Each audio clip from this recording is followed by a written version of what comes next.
That many people are indeed very angry over this latest situation with Prince Harry and the forthcoming funeral of our late and wonderful monarch.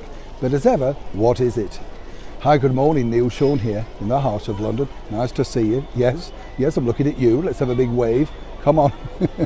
I know we're all sleepy too. Oh gosh, don't get me going, you know. By the way, I found a place, if you are in London, that sells Horlicks. I know, couldn't believe it.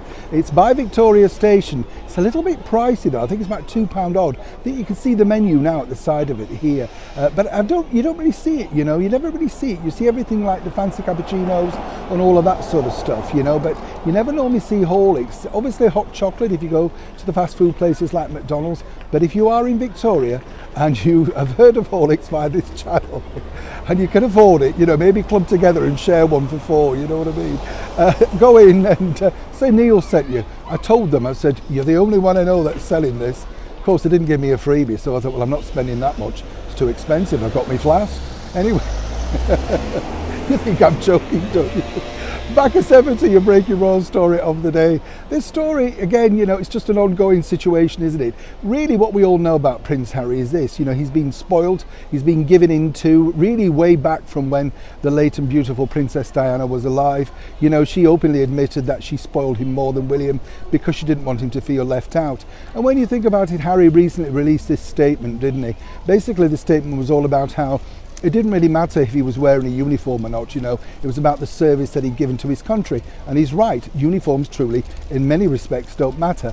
But it's nice with all the pomp and circumstance that we show over here in the United Kingdom, particularly on the world stage. So you can understand why he didn't want to be the odd one out in, of course, a mourning suit. This battle's been raging on all week. Will he, won't he? You know, it's ridiculous. There are bigger things going. But the bigger problem that we have over here in the United Kingdom now is that we're worried, very concerned indeed, that in fact, you know, Prince Charles is going to be something of a weak king, particularly when it concerns his youngest son, Prince Harry. Now, apparently, according to a good source, and as ever we have to say allegedly, Harry and alongside Meghan hounded this particular situation until it was resolved. You know, he wanted to make sure that he stood on the world stage looking in his military finery. Nothing wrong with that, he looks great in it. But if you remember way back at the late Duke of Edinburgh's funeral, Prince Philip, he, because of that tantrum, didn't allow anybody else to wear their military attire on another very important occasion. But according to that good source, basically Prince Harry's like this, you know, he keeps going on and on until he gets his own way. And if you watch interviews with him, he's a bit of a crybaby, you know. And I know I'm stepping out here and saying this, but I have met him, I have seen him up close, and he's one of those sort of people that if you're not quite on the same page, he seemingly will turn very quickly. And of course, sometimes with sulky children, isn't it? You know, the ones that stand in the corner and refuse to turn round until you give in to them, they, of course, won't play ball. Now, of course, King Charles III has got a lot on his plate right now, grieving his mother, trying to hold the monarchy together and working incredibly long hours. So one would suspect that he just finally gave in and thought, oh, okay. However, the brand new Prince of Wales, Prince William, is not keen on the idea, let me tell you.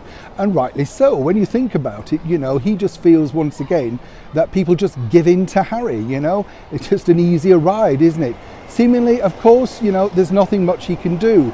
The one thing I would say, though, is as we move further and further into this brand new reign, I would see a more active role from Prince William, or should I say the Prince of Wales now.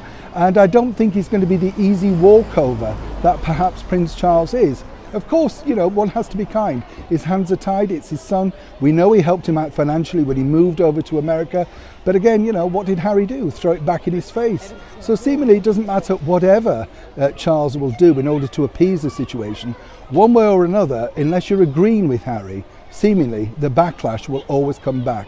I just hope for the kind, gentle soul that King Charles is, that his kindness and, of course, his love for his youngest son is repaid in a far better way. However, I don't hold my breath. Neil Sean in the very heart of London.